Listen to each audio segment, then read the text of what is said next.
नमस्कार, मैं हूं आपके साथ श्वेता झा। शाम के 7 बज चुके हैं और 7 गुड न्यूज के साथ हम हाजिर हैं। हम आपको आज के 7 गुड न्यूज के बारे में बताएंगे और सबसे पहले बात आज की सबसे बड़ी गुड न्यूज की। आज नवरात्र का छठा दिन है, तो ऐसे में मां के मंदिरों में मां के छठे स्वरूप यानी कि मां कात्यायनी की पूजा हो रही है। लिहाजा हमारी आज की जो पहली गुड न्यूज है वो है नवरात्र के छठे दिन मां कात्यायनी की आराधना। आपको बता दें कि नवरात्र के इस पावन दिन में मंदिरों में सुबह से ही श्रद्धालुओं की भीड़ उमड़ रही है। मां के जयकारों और भक्ति गीतों से पूरा वातावरण भक्तिमय हो गया है। भक्त व्रत रखकर विधि विधान से पूजा अर्चना कर मां का आशीर्वाद प्राप्त कर रहे हैं। कीर्तन में जुटा है।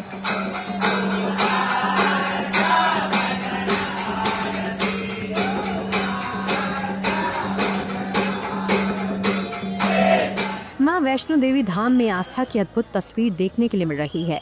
नवरात्र में मां के दर्शन के लिए सैलाब उमड़ पड़ा है। देश विदेश से आए श्रद्धालु मां के दरबार में माथा टेक कर सुख समृद्धि और खुशहाली की कामना कर रहे हैं।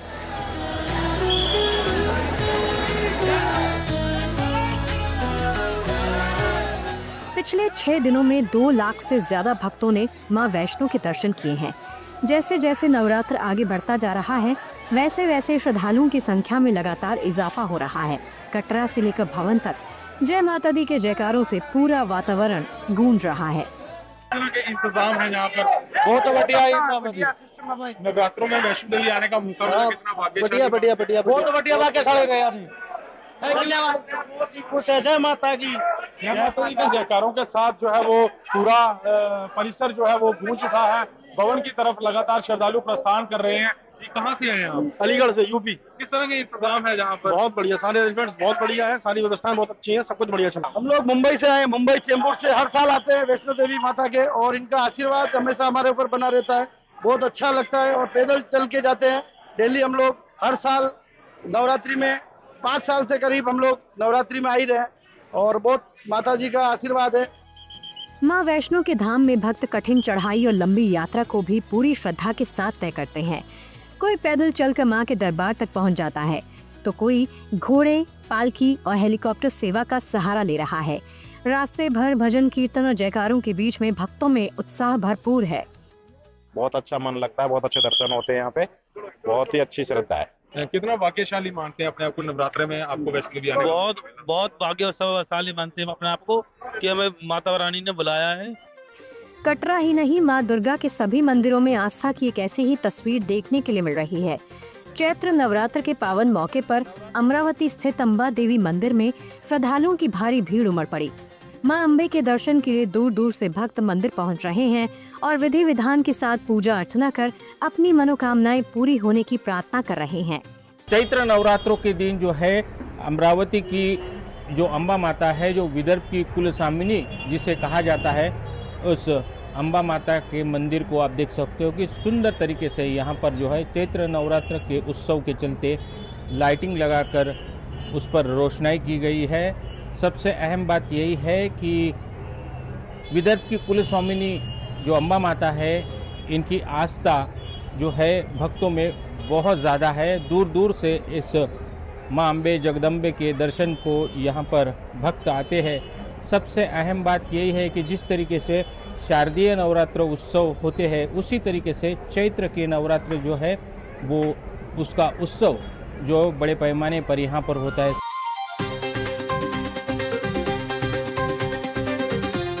देश भर के माता मंदिरों में आज मां के छठे स्वरूप की पूजा हो रही है। मां का छठवां स्वरूप मां कात्यायनी का है, जिसमें मां आदि शक्ति हर समस्या का समाधान करती हैं। मां कात्यायनी की उपासना से अद्भुत शक्ति भी मिलती है।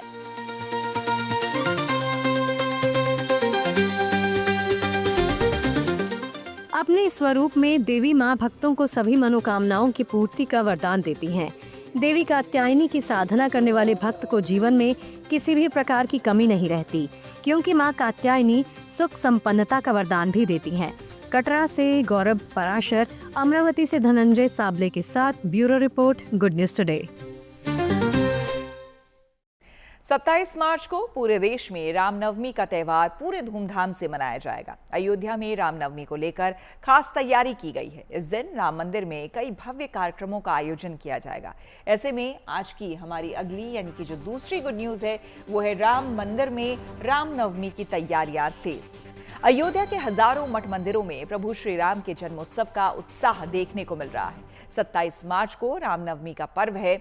रामनवमी के पर्व को लेकर पूरे अयोध्या में श्रद्धा का सैलाब उमड़ रहा है। राम मंदिर में भी रामनवमी को लेकर तैयारियां लगभग पूरी हो चुकी हैं। 27 मार्च दोपहर ठीक 12 बजे राम मंदिर परिसर में प्रभु राम का जन्मोत्सव मनाया जाएगा। इस दौरान 4 मिनट के लिए भगवान सूर्य भी प्रभु श्री राम का दर्शन करेंगे, यानी इस दौरान प्रभु श्री राम के माथे पर 4 मिनट तक सूर्य तिलक किया जाएगा। इस मौके का दीदार करने के लिए लाखों की संख्या में श्रद्धालुओं के रामनगरी अयोध्या पहुंचने का अनुमान है।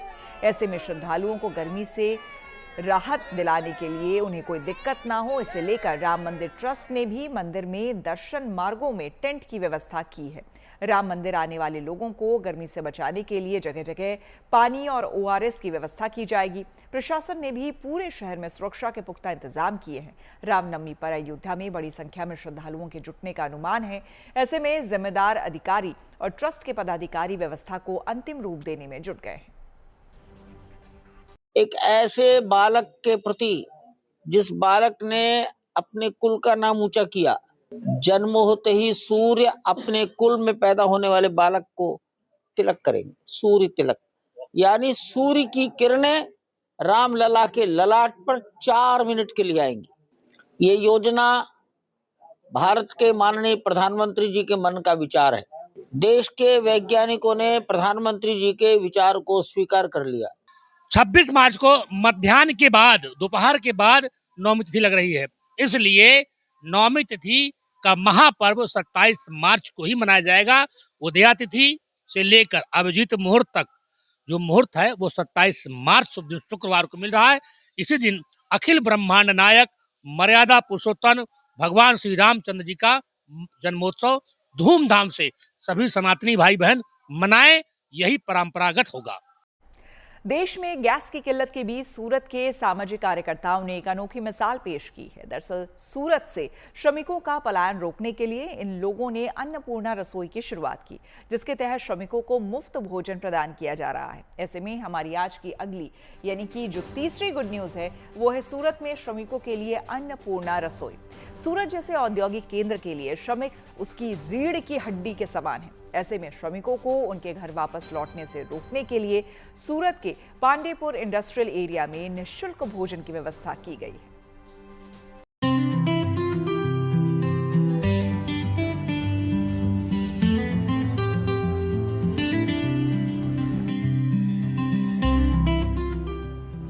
सूरत जैसे औद्योगिक केंद्रों के लिए श्रमिक उसकी रीढ़ की हड्डी के समान हैं, लेकिन सूरत में गैस की किल्लत होने की वजह से उन्हें शहर से अपने गांवों की तरफ पलायन करना पड़ रहा है।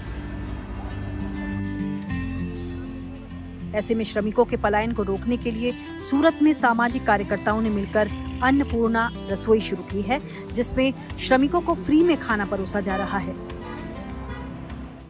तस्वीरों के जरिए हम आपको दिखा रहे हैं ये सूरत के पांडेसरा इंडस्ट्रियल इलाके की तस्वीरें हैं और जो इंडस्ट्रियल इलाके में लोग काम करते हैं वहां पर लोगों के लिए यहाँ पर खाना बांटा जा रहा है। अन्नपूर्णा रसोई के नाम से कुछ लोगों ने इस रसोई को शुरू किया है, जो दाल चावल लोगों को खिला रहे हैं, क्योंकि फिलहाल जिस तरह से मजदूरों को गैस सिलेंडर नहीं मिल रहे हैं और उसके चलते उन्हें पलायन करना पड़ रहा है। तो ऐसे में मजदूर लोग सूरत से पलायन न करें, तो कुछ सामाजिक लोग भी सामने आए हैं और उन्हीं की पहल के तहत यहाँ पर आप देख सकते हैं कि यहाँ पर उनको भोजन परोसा जा रहा है। संकट के बीच सूरत के सामाजिक कार्यकर्ताओं ने मानवता की अनूठी मिसाल पेश करते हुए पांडेसरा इंडस्ट्रियल एरिया में मजदूरों के लिए अन्नपूर्णा रसोई की शुरुआत की है, जहां श्रमिकों को मुफ्त में भोजन उपलब्ध कराया जा रहा है। लेबरों के मैसेज देना चाहते हैं इस रसोई के माध्यम से, आप प्रदेश ना छोड़ें, आप GIDC एरिया ना छोड़ें, आपके लिए व्यवस्था की जा रही है। ऐसे हमारे जैसे कई ऐसे समाज सेवी हैं जो आगे आना चाहते हैं, उनको एक प्रेरणा देने की जरूरत थी कि हमने आज चालू किया, आप भी चालू करिए। अपने जो लेबर जिनसे हमने आज तक साल भर खाना खाए हैं, साल भर हमारे कुछ न कुछ कामों में यूज में आते हैं, चाहे इंडस्ट्री से आते हुए चाहे पर्सनल यूज में आते हैं, आज उनको मेरी जरूरत है। तो हमें अपनी जरूरत को ना देखते हुए उनकी जरूरत के लिए आगे आना चाहिए, और इसलिए हम लोग रसोई चालू किया है। आंकड़े बता रहे हैं कि सूरत से प्रतिदिन लगभग 10,000 श्रमिक ट्रेनों के माध्यम से अपने पैतृक राज्यों की तरफ लौट रहे हैं। इस पलायन की मुख्य वजह गैस सिलेंडर्स की किल्लत बताई जा रही है। ऐसे में सामाजिक कार्यकर्ताओं की इस पहल से श्रमिकों की जान में जान आई है। ये फ्री में खाना बांटा जा रहा है, इसको लेकर क्या कहेंगे आप? बहुत अच्छी बात है, खाना खिला रहे हैं सब कारीगर को। अच्छा, गैस सिलेंडर न मिलने से कितनी दिक्कतें हो रही हैं? बहुत दिक्कत हो रही है, खाना नहीं बना पा रहा है, आदमी ना खा पा रहा है टाइम से, और क्या। फ्री में खाना खिला रहे हैं, बहुत अच्छा कर रहे हैं। गैस नहीं मिल रहा, गैस मिलने के ना कारण पे खिलाया जा रहा है। सामाजिक कार्यकर्ताओं की शुरू की गई अन्नपूर्णा रसोई का उद्देश्य लाभ कमाना नहीं, बल्कि मजदूरों का पेट भरकर उन्हें शहर में रुकने के लिए प्रोत्साहित करना है। श्रमिकों के लिए खाना बनाने में भी गैस की जगह परंपरागत ईंधन का इस्तेमाल हो रहा है। यहाँ पर ईंट के चूल्हे और लकड़ी का सहारा लेकर खाना बनाया जा रहा है। ईंट और लकड़ी, ईंट का चूल्हा बना करके लकड़ी का उपयोग करके यहाँ पर जो है पानी अभी गर्म केस में चावल बनाए जा रहे हैं, दाल बनाई जा रही है, तो ये भट्टी का उपयोग यहाँ पर हो रहा है। तो सूरत शहर में वाकई में ये अनोखी पहल है, क्योंकि जिस तरह से श्रमिक सूरत से पलायन कर रहे हैं, उस पलायन को रोकने के लिए कहीं न कहीं कुछ सामाजिक लोग आगे आए हैं। अन्नपूर्णा रसोई की सबसे खास बात इसकी सादगी और जीवटता है। यहाँ आधुनिक चूल्हों की जगह ईंटों से बने पारंपरिक चूल्हों का इस्तेमाल हो रहा है और लकड़ी जलाकर बड़े पैमाने पर भोजन तैयार किया जा रहा है। यहाँ मिट्टी और ईंटों के चूल्हों पर लकड़ी जलाकर दाल चावल बनाया जा रहा है। अन्नपूर्णा रसोई चलाने वालों का कहना है कि उनके पास अभी 1 महीने की क्षमता है और यदि मिल मालिकों का सहयोग मिला तो वो इसे और आगे भी चला सकते हैं। इसमें जो हमारे लेबर हैं जिनके पास में छोटे रसोई गैस थे, जैसे 5 किलो 3 किलो की बोतल है, उसमें आज ब्लैक हो रहा है कि जिसमें 600 रुपए किलो की गैस भरी जा रही है, इसलिए इनको गैस नहीं मिल पा रही, इसलिए ये पलायन कर रहे हैं। तो हमारी यही सोच है कि इनका पलायन रोका जाए, इनको यहाँ पे निःशुल्क भोजन की व्यवस्था है। अभी हमारे पास में 1 महीने का राशन है, 1 महीने की हमारी क्षमता है कि हम लोग 1 महीना तक ये राशन का जो भी भोजन बनाएं और इनको खिलाएं, फिर उसके आगे देखते हैं कैसी व्यवस्था होगी, फिर उस हिसाब से करेंगे। इस फ्री रसोई को शुरू करने वाले सामाजिक कार्यकर्ताओं का लक्ष्य केवल खाना खिलाना भर नहीं, बल्कि उन हाथों को थामना है जो इस शहर को चलाते हैं, क्योंकि अगर यहाँ मजदूर ही नहीं रहेंगे तो सूरत की मशीनें थम जाएंगी। सूरत से संजय सिंह राठौड़ के साथ bureau report, good news today.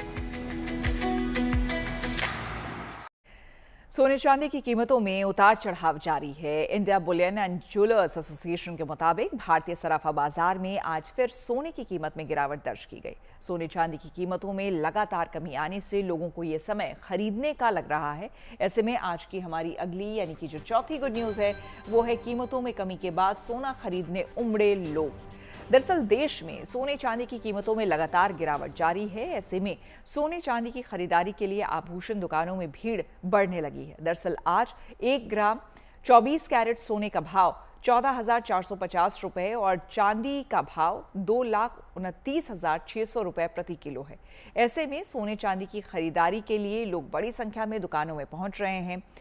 दरअसल सोने चांदी का भाव पिछले कुछ दिनों से लगातार गिर रहा है। ऐसे में लोगों को खरीदारी का ये सही समय लग रहा है। दरअसल ग्लोबल मार्केट में मचे हाहाकार, अमेरिका और ईरान के बीच बढ़ते तनाव और मजबूत होते डॉलर के चलते सोने और चांदी की कीमतों में भारी गिरावट दर्ज की गई है। 29 जनवरी के बाद यानी कि पिछले 53 दिनों में सोना 25% और चांदी करीब 50% तक टूट चुका है। ऐसे में अधिकतर लोग सोना चांदी खरीदने के लिए इसे सही समय मान रहे हैं। रेट तो बहुत कम हो गया है सोने का भी और चांदी का भी, तो हमें लगता है तुरंत इन्वेस्टमेंट करनी चाहिए और मौका अच्छा है, क्योंकि बाद में अगर फिर से बढ़ गया रेट तो हम इतना खरीदी नहीं कर सकते। तो अभी करने की आदत डालनी चाहिए और बार बार करना चाहिए, ऐसा मुझे लगता है। और मैं ये भी कहना चाहती हूँ कि अभी त्योहार के दिन तो नहीं है, लेकिन फिर भी कुछ सोना या चांदी हमने खरीद कर अपने भी साथ रखना चाहिए, जो त्योहार के समय उपयोगी आ जाएंगे। लास्ट मतलब 1 मंथ का ट्रेंड देखेंगे, मैं अगर बोलूँगा कि मार्च 1 में मैं अभी चेक कर रहा था, वो टाइम का रेट था 1,58,000 रेट था। तब से लेके अभी तक अप्रोक्सीमेट 32,000 33,000 रेट कम हुआ है। लोगों में तो आप देख रहे हैं कि लोगों में से क्रेज है परचेस करने के लिए कि इतना सारा रेट कम हो गया तो मिडिल क्लास लोग के लिए मतलब अच्छा बेनिफिट मिल रहा है। बिहार बोर्ड के इंटरमीडिएट परीक्षा परिणाम में एक बार फिर से मेहनत और हौसले की मिसाल देखने को मिली है। बिहार विद्यालय परीक्षा समिति द्वारा जारी नतीजों में कटिहार जिले में पान बेचने वाले के बेटे ने कमाल कर दिखाया है। पान बेचने वाले के बेटे ने पीयूष ने जिले में टॉप किया है। ऐसे में आज की हमारी अगली यानी कि जो 5वीं गुड न्यूज है वो है पान बेचने वाले का बेटा बना जिला टॉपर। जी हाँ, हालात चाहे कितने भी मुश्किल क्यों ना हो, अगर इरादे मजबूत हों तो कोई भी मंजिल दूर नहीं रहती। बिहार के कटिहार से एक ऐसी ही प्रेरणादायक कहानी सामने आई है, जहां पान बेचने वाले पिता ने के बेटे ने न सिर्फ इंटरमीडिएट परीक्षा पास की बल्कि पूरे जिले में आर्ट्स में टॉप किया है।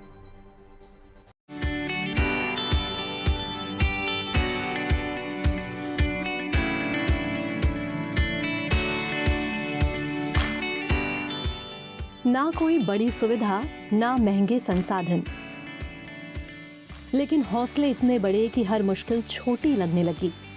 बिहार के कटिहार में हरिशंकर नायक स्कूल के छात्र पीयूष कुमार ने 8 संकाय में 463 अंक यानी 92.6% हासिल कर जिला टॉपर बनने का गौरव हासिल किया। लेकिन इस कामयाबी के पीछे की कहानी जितनी सादी दिखती है उतनी ही संघर्षों से भरी हुई है। पीयूष के पिता सुभाष गुप्ता एक छोटी सी पान की दुकान चलाते हैं। परिवार का खर्च उसी से चलता है। ऐसे में पीयूष ने सिर्फ पढ़ाई पर ही नहीं बल्कि जिम्मेदारियों पर भी उतना ही ध्यान दिया। जब भी जरूरत पड़ता था तब मैं मतलब जब भी जरूरत पड़ा कि का काम है दुकान में तो मैंने सही। तो पापा किस तरह का काम करते हैं? पापा सर ये जो देखी है आप दुकान है पान की दुकान। पान की दुकान है। तो ऐसे में आप अपनी पढ़ाई को कैसे कर पाए? सर मैं इनको इस दुकान को अलग रखता था सर, पढ़ाई को अलग रखता था सर। मैं पढ़ाई को अलग समय देता था और दुकान को कुछ समय देता था सर, जितना जरूरत पड़ता था। पीयूष ने पिता संतोष गुप्ता का नाम पूरे जिले में रोशन किया तो पिता की आंखें खुशी से नम हो गई। संतोष गुप्ता को अपने बेटे की सफलता पर बेहद गर्व है। वह कहते हैं कि बेटे ने जो मुकाम हासिल किया है वो उसकी मेहनत और लगन का नतीजा है। आगे और आगे बढ़ेंगे। साथ रहेगा आपका? साथ रहेगा। हंस रहे हैं लेकिन आप भावुक हैं। पीयूष अपनी सफलता का श्रेय अपने शिक्षकों और कोचिंग संचालक को भी देते हैं, क्योंकि गुरु की मेहनत और हर कदम पर मार्गदर्शन से पीयूष जिला टॉपर बने हैं और उनके पिता के साथ साथ उनके गुरु को भी उन पर उतना ही नाज है। बहुत मेधावी छात्र रहा है सर। एक कहावत है ना, जुगनू कितना भी बड़ा हो जाए सूर्य को नहीं ढक सकता है। तो काम करते हुए पढ़ाई करना और आज डिस्ट्रिक्ट टॉपर बनना ये सर छोटी बात नहीं है। और मुझे खुशी इस बात की है कि मेरा एक और स्टूडेंट आज डिस्ट्रिक्ट टॉपर बना है। काम के साथ साथ पढ़ा? जी हाँ, काम के साथ साथ पढ़ाकू नहीं सर, हर टेस्ट में टॉप किया है। वो क्लास में जितने सारे स्टूडेंट थे वो कभी सेकंड पोजीशन नहीं आया था और हमेशा फर्स्ट आया था। तो एक जुनून विद्यार्थी के साथ साथ शिक्षकों में भी होता है। हालांकि पीयूष की ये मेहनत सिर्फ अच्छे नंबर लाने तक सीमित नहीं है, बल्कि उन्होंने अपने सपने को भी उतनी ही गंभीरता से जिया है। कठिन परिस्थितियों में हासिल की गई ये सफलता उनके भीतर एक बड़ा उद्देश्य भी जगा चुकी है। अब उनकी अगली मंजिल सिर्फ अपनी पढ़ाई पूरी करना नहीं बल्कि देश के बेहतर भविष्य के निर्माण में अपनी भूमिका निभाना भी है। पीयूष एक जागरूक और जिम्मेदार शिक्षक बनना चाहते हैं, जो सिर्फ किताबों का ज्ञान ही नहीं दे बल्कि बच्चों को सही दिशा और सोच भी दे सके। आगे आपका इरादा क्या है? आगे सर मैं एक शिक्षक बनना चाहता हूँ। क्यों शिक्षक ही क्यों? शिक्षक बनने के पीछे सर कारण है कि बहुत से भी जो छोटे छोटे गांव तबके के छोटे छोटे बच्चे हैं वो अभी शिक्षा से नहीं जुड़ पा रहे हैं। हमारे प्रधानमंत्री जी नरेंद्र मोदी मुख्यमंत्री के द्वारा जो कार्यक्रम चलाए जा रहे हैं उसके अंतर्गत भी फिर भी कुछ है जो छात्र वो छूटे हैं शिक्षा से। मैं उन सभी छात्रों को शिक्षा से जोड़कर एक शिक्षित बिहार करना चाहता हूँ। कटिहार के पीयूष कुमार ने ये साबित कर दिया कि अगर हौसले बुलंद हो तो कोई भी मंजिल दूर नहीं होती। कटिहार से Vipul Rahul, good news today. Amravati के किसान ने सफलता की एक ऐसी कहानी लिखी है जिसके लिए उन्हें ऑक्सफोर्ड यूनिवर्सिटी में बुलाया गया। रविंद्र मेटकर नाम के एक किसान को खेती में कामयाबी के बाद इंग्लैंड की प्रतिष्ठित यूनिवर्सिटी में लेक्चर देने के लिए बुलाया गया। ऐसे में हमारी आज की अगली यानी कि जो छठी गुड न्यूज है वो है अमरावती से ऑक्सफोर्ड पहुंची सफलता की कहानी। जी हाँ, रविंद्र मेटकर कभी 5 रुपए दिहाड़ी पर काम करते थे, लेकिन परिवार के सहयोग और अपनी मेहनत के बूते उन्होंने आज 15 करोड़ रुपए का कृषि कारोबार खड़ा कर दिया है।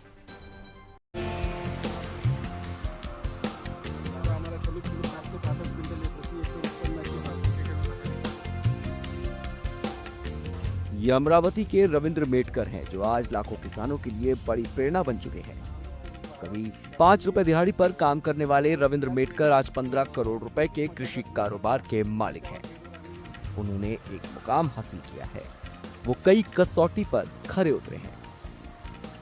सबसे पहले तो ऐसा है कि जो मैंने इतने सालों से मेहनत किया, जो मैं जीरो से आज इतना आज मेरा परिवार का जो खेती और पोल्ट्री फार्म का जो टर्नओवर आज 15 करोड़ के आसपास है। एक टाइम था हमें 5 रुपए के लिए हम 12 घंटे काम करते थे, आज हम 60 लाख रुपए महीना मजदूरों की मजदूरी देते हैं। एक टाइम हमें 150 रुपये में पूरा महीना भर काम करना पड़ता था, आज हम 6 लाख रुपए महीने का पेमेंट करते हैं लोगों को, मजदूरों को। केवल खेती के भरोसे किसानों की आमदनी नहीं बढ़ सकती, उसका जीवनमान नहीं हो सकता। हाँ, सिर्फ जिंदा रह सकेगा वो, लेकिन उसकी प्रगति नहीं हो सकेगी। उसके लिए उसे कोई तो भी कृषि पूरक व्यवसाय करना ही पड़ेगा, मिश्र पीक लेना पड़ेगा, एक फसल के ऊपर नहीं रहना पड़ेगा। नहीं तो एक ने एक लगा दिया तो उसका देख के दूसरे सब वही लगाते, ऐसा नहीं करना चाहिए।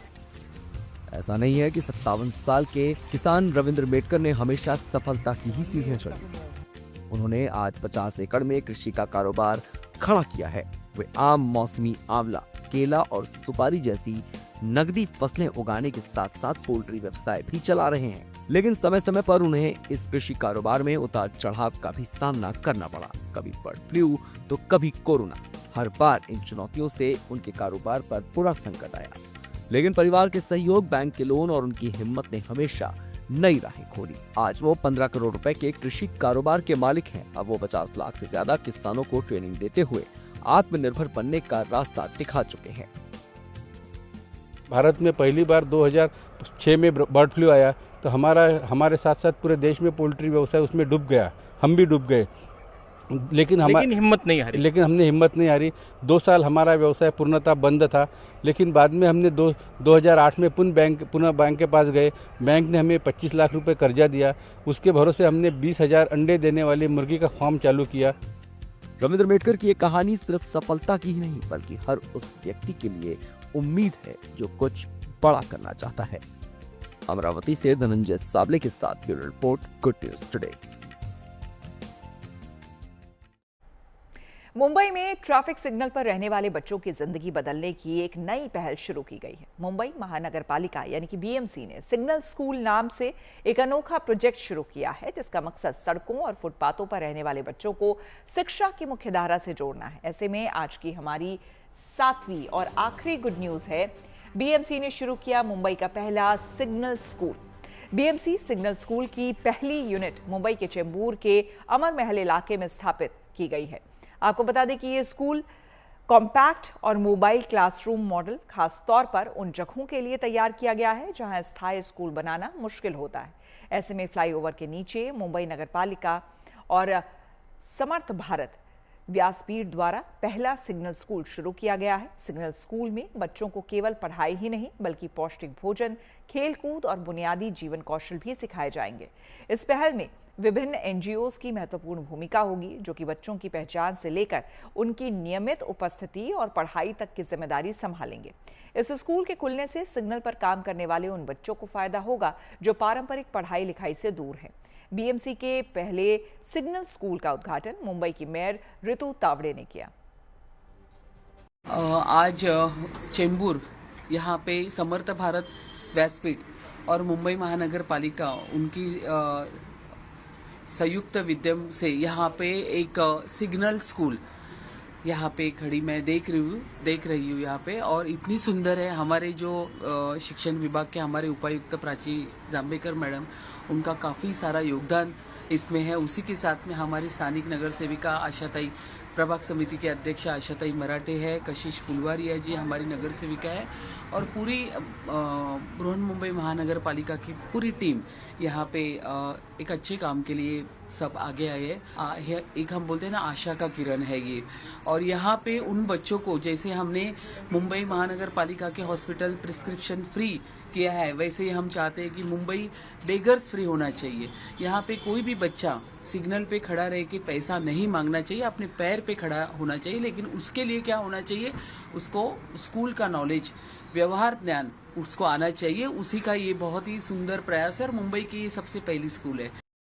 तो इसी के साथ 7 बजे 7 गुड न्यूज में मेरे यानी कि श्वेता झा के साथ फिलहाल इतना ही। देश दुनिया की तमाम पॉजिटिव खबरों के लिए आप देखते रहिए गुड न्यूज टुडे।